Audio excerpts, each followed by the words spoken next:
Bonjour chers élèves, voici une courte capsule sur les notions de pH qu'on a vues en classe et aussi une proposition d'expérience avec le jus de chou rouge.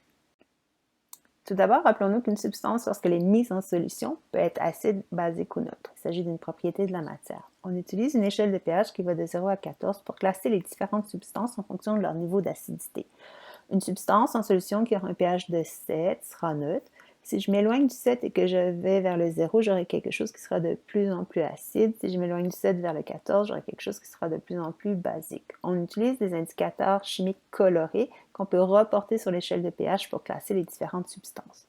Il y a un autre indicateur chimique coloré qu'on utilise à l'école qui est le papier tournesol. Il y en a un rouge, il y en a un bleu.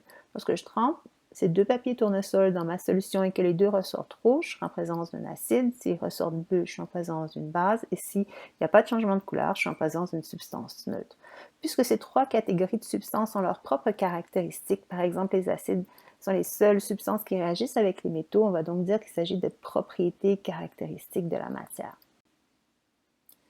On va créer notre propre indicateur chimique coloré maison à l'aide du chou rouge. On va faire tremper pendant quelques minutes des feuilles de chou rouge dans de l'eau. On filtre ensuite notre jus de chou rouge qui sera plus ou moins foncé en fonction des proportions qu'on aura utilisées. On sélectionne ensuite dans notre cuisine des produits non toxiques dont on veut comparer la coloration avec notre indicateur chimique. On va placer ces différentes substances dans des contenants transparents, comme ici.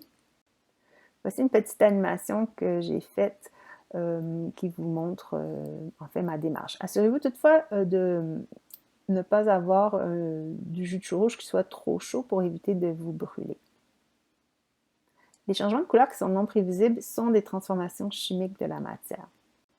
Le jus de chou rouge réagit chimiquement en fonction de l'acidité de différentes substances. Donc les colorations sont intéressantes avec le jus de chou rouge puisqu'on passe du rouge au jaune. Les substances les plus acides seront colorées en rouge, les substances les plus basiques seront colorées en jaune et vous aurez toute une variété de couleurs entre ces deux extrêmes. Je vous invite à essayer. Au revoir!